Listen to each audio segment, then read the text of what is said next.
তৃণমূল কংগ্রেস ও BJP নির্বাচন পরবর্তী সহিংসতায় প্রধান কারণ অসহিষ্ণু আচরণ। বিজেপির ফ্যাসিবাদী মনোভাবকেও দায়ী করছেন অনেকে। তবে বাংলাদেশের রাজনীতিতে এর প্রভাব পড়বে না বলে মনে করেন বিশ্লেষকরা। আকাশুজ্জামানের রিপোর্ট। 72 ঘন্টা ময়েশ্চার লক সমৃদ্ধ লিলি বডি ওয়াশ শিয়া বাটারের গুডনেস স্কিন রিপেয়ার করে রাখে সফট ও গ্লোয়িং। ভারতের পশ্চিমবঙ্গের বিধানসভা নির্বাচনে রেশ কাটতে না কাটতেই সংঘর্ষে জড়িয়েছেন দু দলের নেতাকর্মীরা। সহিংসতার শিকার হয়ে এরই মধ্যে প্রাণ হারিয়েছেন বেশ কয়েকজন।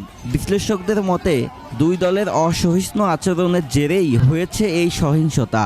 বিজেপির উগ্রবাদী আচরণকেও এই সহিংসতার জন্য দায়ী করছেন অনেকে।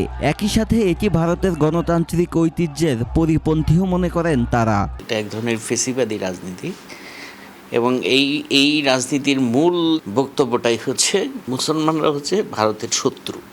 সামহাও এটা বিজেপি ধারণ করে। বাংলাদেশের ইতিহাস টেনে রাজনীতি বিশ্লেষক সাব্বির আহমেদ বলেন, এমন ফ্যাসিবাদী রাজনীতি চলতে থাকলে বেশি দিন ক্ষমতায় থাকা সম্ভব হবে না। ফেসিবাদী প্রবণতা থাকলে যেটা হবে, সে ক্ষমতায় কোনোদিন থাকতে পারবে না। হাসিনাও পারে নাই। যখনই যে কোনো রাজনৈতিক দল বা নেতার মধ্যে যদি ফেসিবাদ দানা বাঁধে, তাই না, তারা ক্ষমতায় থাকতে পারবে না।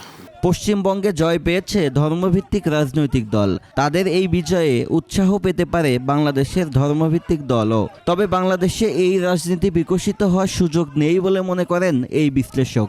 আমাদের এখানে যারা ধর্মভিত্তিক রাজনীতি করছে তাদেরও উৎসাহিত করবে, কিন্তু ওখানে যেভাবে বিকশিত হয়েছে আমি বিশ্বাস করি না যে বাংলাদেশে সেভাবে ধর্মভিত্তিক রাজনৈতিক দলগুলো বিকশিত হবে। জামাতের যে আসনটা আমরা এখন দেখছি, যারা মূল ধর্মভিত্তিক দল এখন, সেটি কিন্তু জামাতের সফলতা যেমন আওয়ামী লীগের এবং জাতীয় পার্টির নিদারুণ অনুপস্থিতিও এটার অন্যতম কারণ। বিজেপি অর্থনীতি ও শিক্ষা সহ সবকিছু একপাক্ষিক করে তুলেছে, এমন মনোভাব দলটির ধ্বংস ডেকে আনতে পারে বলেও মত বিশ্লেষকদের। আকাশুজ্জামান, 21 টেলিভিশন, ঢাকা।